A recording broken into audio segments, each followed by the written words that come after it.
To state the absolute obvious, Ben Johns is the best men's doubles player on the planet. More interestingly, how does he do it? In this video, I'm going to show you how the key to Ben Johns' success isn't so much a roll volley, isn't so much the dink. It's his disciplined execution of a game plan.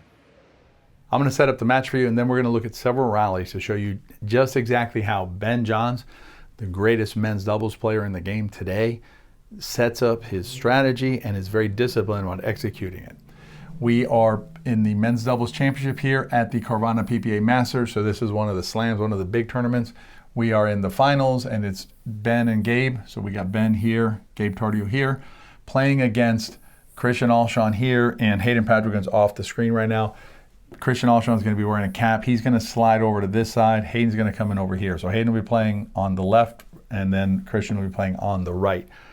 This kind of discipline that Ben Johns has is one of the reasons, and I would submit to you, is the greatest reason why he is the most dominant player in men's doubles and why he consistently wins tournaments just like this and hoists the trophy. I'm going to show you an early rally at 2-2 in game one so you can see what the strategy looks like and how it sets up. It's going to be a lot of soft game by Ben and by Gabe against Christian and Hayden. And they have their spots picked out. The spots are going to be here, and they're going to be here primarily. You'll see some out here, but primarily going to be to the outside of Hayden and then into Christian's backhand side. This one doesn't work out for them, right? That's the spot, but it doesn't work out for them because Christian's able to hit that. Now, a lot of amateur players would say, oh no, I just got attacked from that spot, so I can't go there again. Not Ben Johns. Ben Johns knows too much about pickleball to come out of the strategy that he knows is going to succeed over the long term. Here we're going to see where they're going to start working it to the outside, and then they're going to bring it to the spot that they want to go in a second here. So Ben's going to go here. So I'm going to stop it here for a second.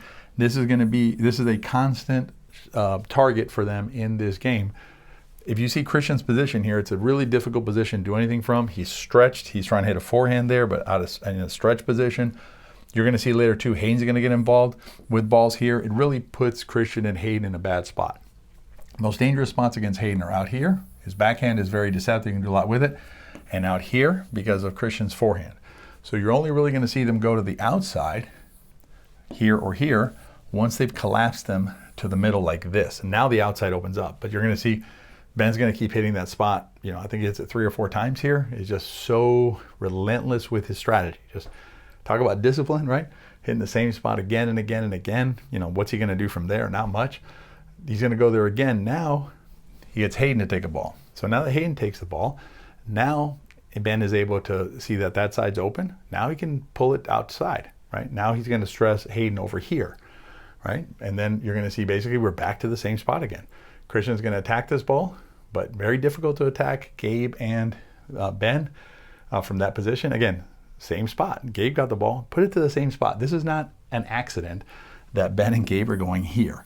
They're going here because it's the least dangerous part of the court. Now they have Gabe coming over here, right? So where's Ben going to go? Because there one more time, gets Hayden to come over, commit again. Now he gets the ball he likes. Now he's going to stress Hayden wide. And Hayden gets one out of there, but it's a very, very tricky shot there. Here, they pulled him wide there because he had collapsed to the middle. Here, now Gabe's going to make a mistake in the sequencing because he's going to go straight here to Hayden. That is not the proper sequence for them. That then allows Hayden, who's set there, to take that one out of the air and begin an attack, which is exactly what Hayden and Christian want to do. But even though it doesn't work sometimes, like the last 2 rallies, they stick with it. They're not coming out of the strategy here. It's going to be a heavy dose of that spot there, you know, a little bit on the outside if he collapses to the middle, and then back to that spot again. You know, again, doesn't work that time because of the Ernie. No big deal, guys. We're not going to come out of our strategy because this is what makes Ben Johns Ben Johns. The level of discipline is off the charts. So, you know, here we're going to see it again, right? Now we're still at 9-5. He's same spot again, right?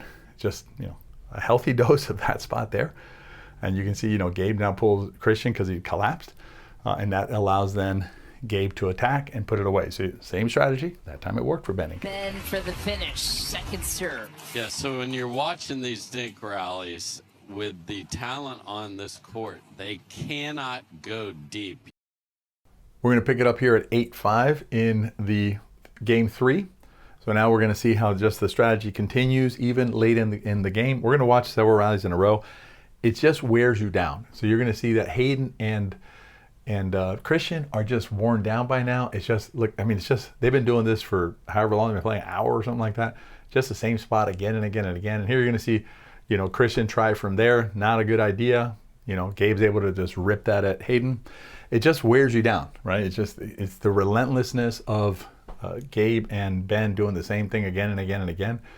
9-5 now in game 3. And what are we seeing? Same thing we saw a little bit ago, right? Same spot again. It just continues. Now there's a mistake by Hayden. Put it up there. Ben's going to punish that one every single time. And let's see what happens at 10-5, right? I mean, I think by now Hayden and Christian just are done. There's a timeout there, and you see the confidence of Ben. He knows what the strategy's working. He's sticking to it. If you enjoy this kind of content, make sure you subscribe to the channel. This is what we do. You're going to see Hayden get frustrated here. He's done. He does not want to see any more of these dinks back and forth. He's going to lift it up, as I'm going to show you in a second. Subscribe to the channel also. The PPA content, really good stuff. Pickleball TV. Go to a PPA tournament if you've never been one. He's going to lift that ball up, get cracked, boom. That's how players like Ben Johns, just year after year, partner after partner, are able to be the most dominant player in the sport with discipline and execution. I hope to see you next time in more video analysis just like this. Be well.